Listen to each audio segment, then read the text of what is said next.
You're watching Kelley's Outdoor Adventures, the RV Drifters. And if you're not already subscribed to our channel, you can scan this QR code and go right to our channel to subscribe. And don't forget, it's free. It's pack-up day in Seward, Alaska. Actually, it's pack-up day the night before. We'll get things put away somewhat and we'll head out in the morning. And, well, kind of unofficially starts the trek home. We've still got stops in Valdez and in Haines and in Skagway before we officially leave Alaska. But we'll be going in and out of Canada a couple times to get to some of these places. So stay tuned. This was kind of our rough draft when we left the lower 48 of what we wanted to do on this trip. And it included the going to the Arctic Ocean and Tuktoyaktuk, and all of our stops throughout Alaska.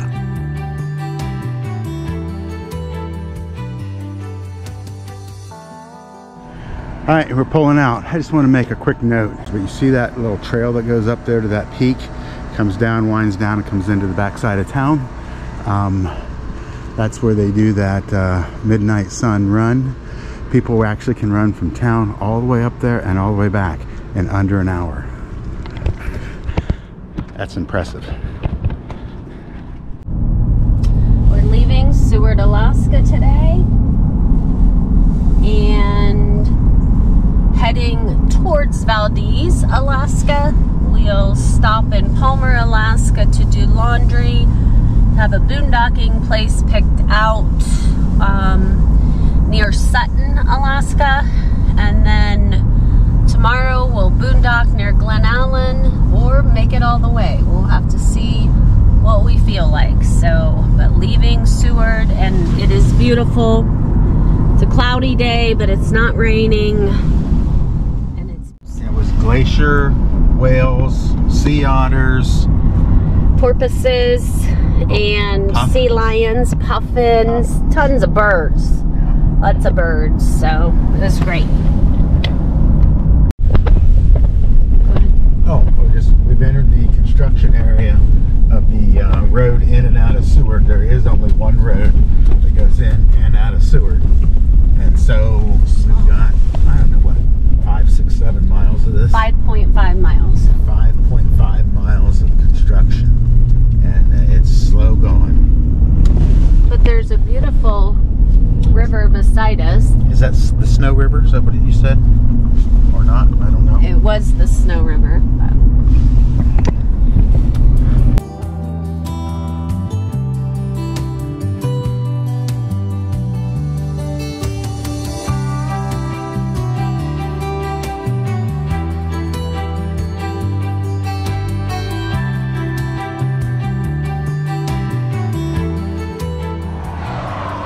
Little break in the drive. It's kind of sad. We're this kind of marks the end of our leaving the Kenai Peninsula, but it's time. It's time we head around to Valdez, but we have to go back up through Anchorage and Palmer and go up and around to get to Valdez. We'll continue making our trek. So, as always, we'll pick you up down the road.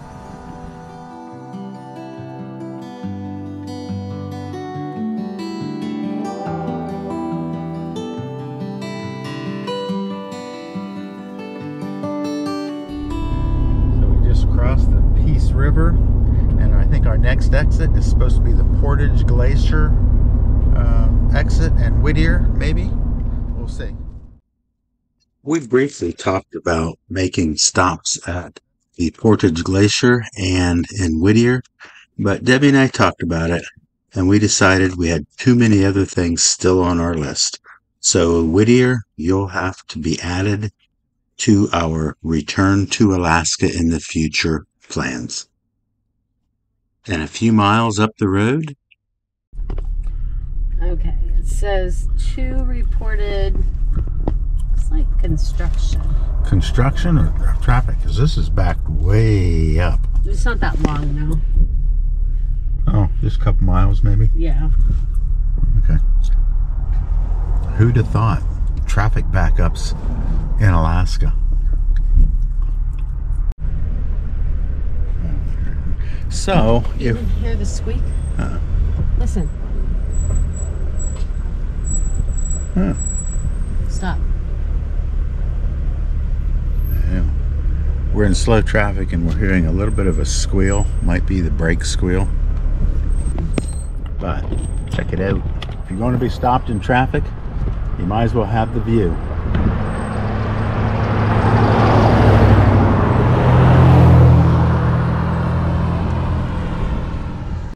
All right, so we've been stopped for about 45 minutes now along the highway here. Haven't heard a thing as to why, but you can see it's backed up. That's 18 miles up to Anchorage. We don't quite know where the backlog is, but it's backed up here, I don't know, as far as I can see anyway. So the only handful of cars that we've actually have passed us have been ones that have turned around to come back. 5 seconds. When traffic gets so bad, you just stop and get a couple beers and view the scenery. They're saying 5 hours it'll be closed. Yeah, we're gonna be sitting on here. This is similar to our Dempster Highway of 6.5 hours.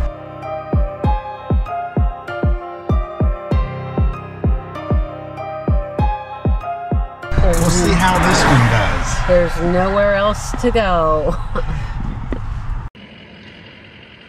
Well, the radio's saying 5 hours possible backup. People are going to be sitting here along the road, so we don't have any place else to go, and we have a home with us, so we're really not so concerned. But it's one of the things about the state, when there is literally only a handful of roads, there's only so many places you can go. The whole Kenai Peninsula filters through this one single road, so we just wait. But we have everything with us. Okay. Oh. So this lady is just can't wait any longer. She's going to try to walk the 4 miles to where the accident is, supposedly, and maybe get a ride on the other side. I don't know. I bet she's going to get to the airport. She's probably got to get to an airport somewhere. They have 3 hours to catch their flight. They're going to make it. They'll make it.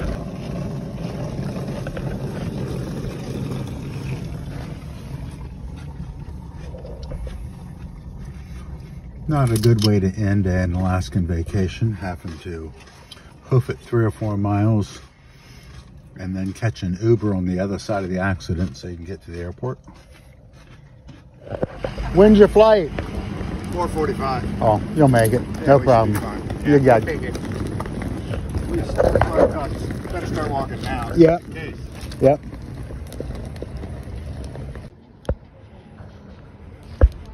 That was one of those one-wheeled jobbers going by. It's pretty cool. I didn't get the camera out in time. But about 10 minutes later, he came back. That's pretty cool. So this is what you do when you're stuck in traffic for hours on end along the Turnagain Arm, just south of Anchorage. You just sit and enjoy and watch the traffic.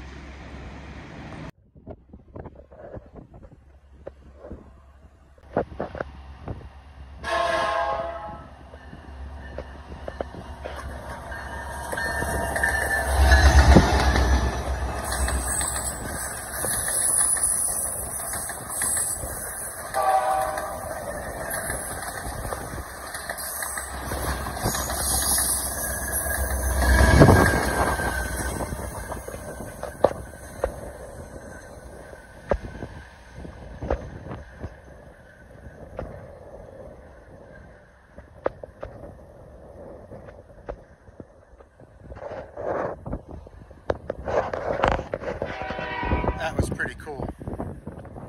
More and more cars are just turning around because they have the ability to turn around. We moved up And we got up, I don't know, a few hundred yards anyway. But check out this. This is right across from where we're stopped at now. It's pretty cool. It's a little state park.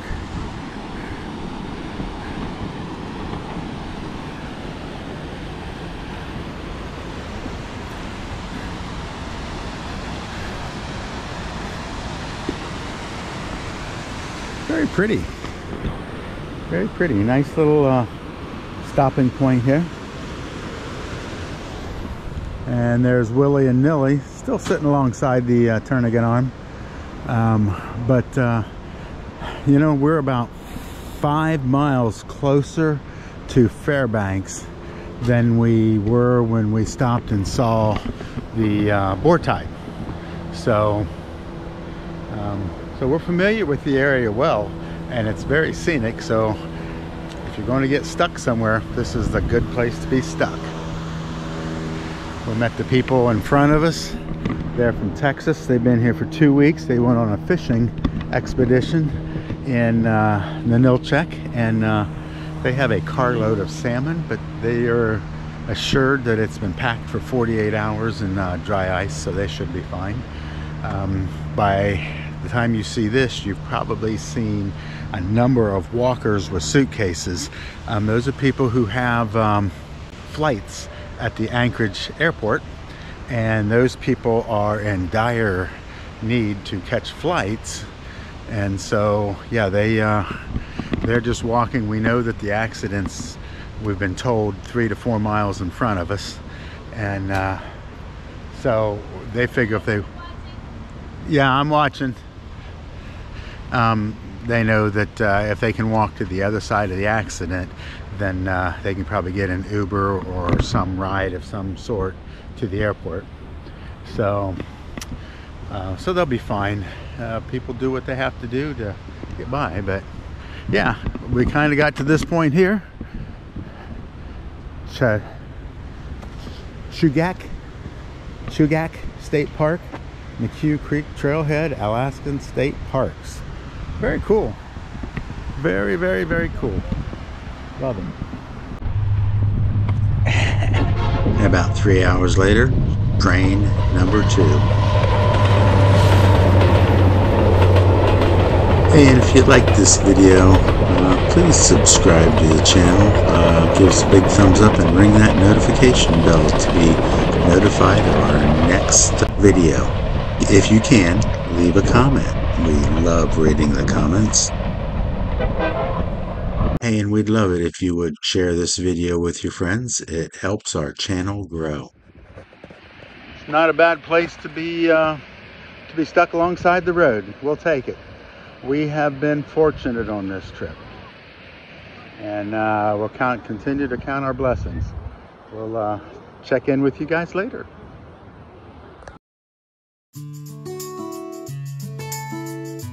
And 6.5 hours later, we started moving.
We're back here at the Palmer Wasilla Elks. Turn around here so you can see behind me there just that awesome view that we have. We did the Kenai and got all that, and you've seen all those videos already. This is just we came back here. It was a good stop, get laundry done, do some grocery shopping, spend a couple days here, and then we're going to head to Valdez. So anyway, just wanted to check in that we came back to this place. This Elks in Palmer/Wasilla is probably the best camping spot we've ever seen. Well, any campgrounds as far as that goes. It's nice. So, okay. Okay, gotta run and pick Debbie up at the laundromat. I did some grocery shopping, filled the truck up with gas. I gotta get the propane bottle off and get it in the back. I see Starlink still on the roof. We'll have to make sure we get Starlink down before we pack up.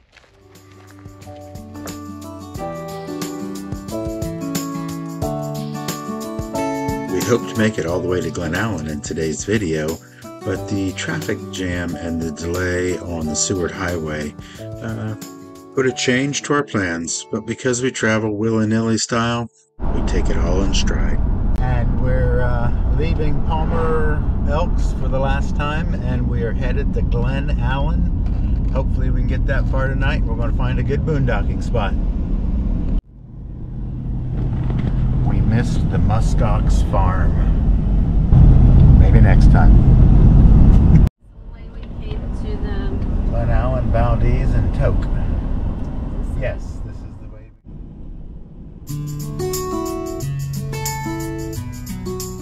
I'm sure the camera doesn't show it, but this is a pretty radical downhill.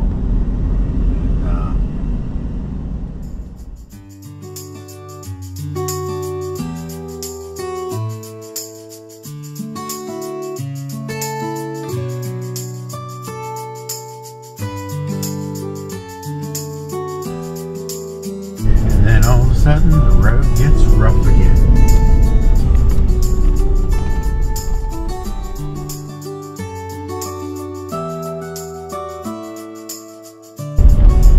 River.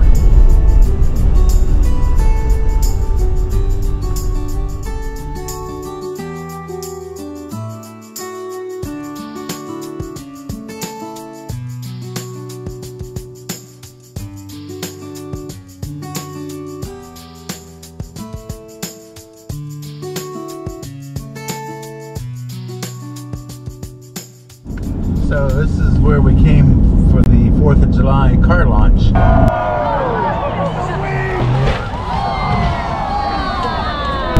So from this point forward, it's new road. territory. New territory we haven't covered yet.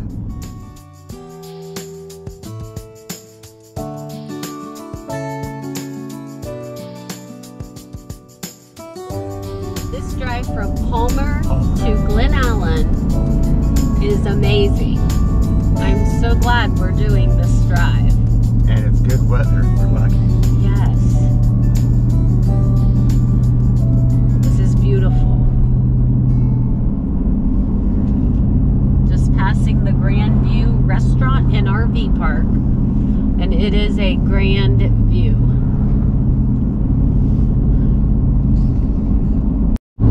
So Chase says, go ahead. We're trying to decide what these poles are for up here. I think it has something to do with measuring of the snow depth. That's an awesome picture right there. When this mountain range first came into view, it was more than 60 miles away. we're getting on the Richardson Highway, which is 4, to go to Valdez, and then not even halfway down is the road to McCarthy. I believe that mountain in front of us, if you are getting that, the mountain in front of us is these Wrangell Mountains.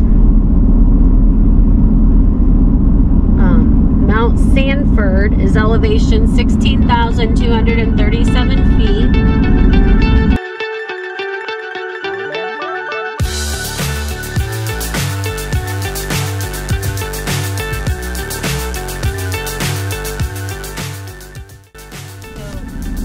Into the Wrangell St. Elias National Park, and so our drive tomorrow to Valdez will be a lot of these really tall mountains, it looks like. So we're heading into Glennallen. We're going to get on, in 12 miles, we'll get on the Richardson Highway and then go about 3 miles to a pull-off. So just outside of Glennallen, we're going to boondock tonight. But we're going to wrap this video up here.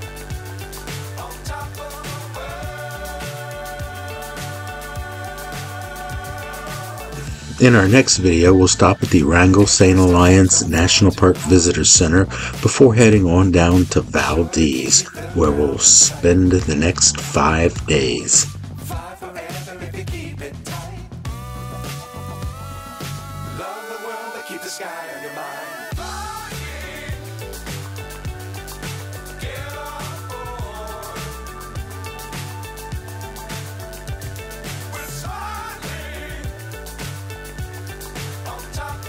Thanks for watching, and we hope we see you again on our next video.